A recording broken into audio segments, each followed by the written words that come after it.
Christopher Nolan's latest film is The Odyssey, an adaptation of the classic novel and poem Iliad and the Odyssey by Homer, based upon Greek mythology and historical events. Featuring a star-studded ensemble cast, The Odyssey sees King Odysseus attempting to return home after years at war, overcoming numerous obstacles along the way. Meanwhile, his now grown son must contend with the many suitors to the vacant throne.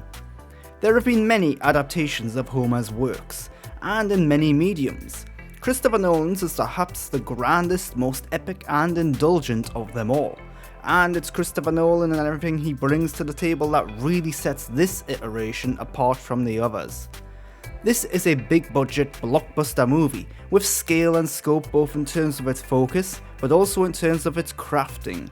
It's the first film to be entirely shot with IMAX cameras, taking the medium to the max, blowing up the image to an enormous scale with booming audio and music to boot. Nolan continues to showcase his mastery of the film and arts. His direction is outstanding. The imagery he puts on camera is captivating and engrossing. There's an adherence to practical effects, sets and stunts, which gives The Odyssey a believable, realistic look and vibe throughout its run. Very little CGI is used, and when it is used, it's very convincing. Ludwig Göransson scores the movie, without an orchestra. It gives the film a unique tone and mood. It's visceral, heart-pumping and awe-inspiring, matching the gorgeous cinematography by Hoyt van Hoytema, who makes this a very picturesque film.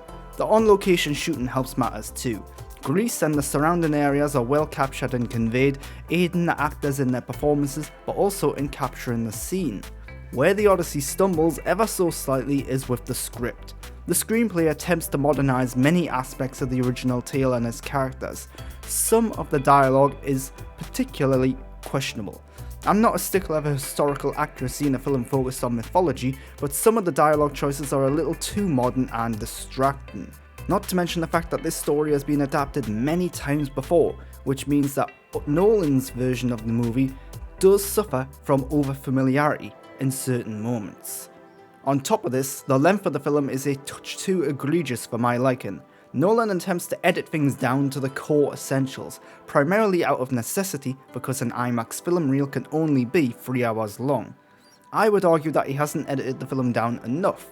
The first half of the film is slightly slow in places, hurting the momentum. The second half of the film, however, is fantastic, and the build up to the great finale is a masterclass. Like many Nolan movies, The Odyssey tells a story in a somewhat non-linear fashion, putting attention on themes surrounding memory and time. It's a recurring motif for Nolan. The flashbacks and time jumps are less disorientating than some of his prior works, making for a somewhat easier watching experience. I would, however, like to see Nolan branch out a little bit in terms of structure and themes. He does get to play around with tone and genre a little bit though. There are scenes here which verge into the horror genre, and there are some surreal moments too. Nolan often tries to ground his films in reality with an emphasis on believability. The Odyssey doesn't stray too far from that, but it also doesn't ignore the fantasy and the myth elements of the classic tale either. This is Nolan showing he can do more than what's expected of him, and when presented in IMAX with masterful direction, he shows he can be one of the best to ever do it. There are a lot of characters and actors in The Odyssey. Major names and faces show up for what are often cameos. Due to the limited screen time some of them have, they often have little to work with, and their inclusion over a less familiar face can be a touch distracting. Instead of focusing on the scene and play, most of my time was spent being amazed that a certain actor was in the film. Regardless of the size of their roles, each of the cast members delivers. Matt Damon is a potential Oscar nominee with an intense, focused performance as Odysseus. The scenes he is in are the best in the film, which is a bit of a shame because only half of the film's narrative puts attention on his quest. Tom Holland does his best to lead the other half of the narrative along with Anne Hathaway, who puts in a really powerful emotional performance. But that political heavy story is far less engrossing than the epic quest Matt Damon is on.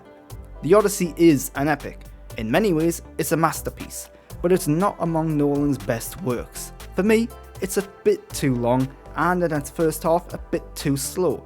And because there are so many other adaptations of this, it's also a bit too familiar. The epic scale and scope of the film makes it a must-watch on an IMAX screen or the closest equivalent.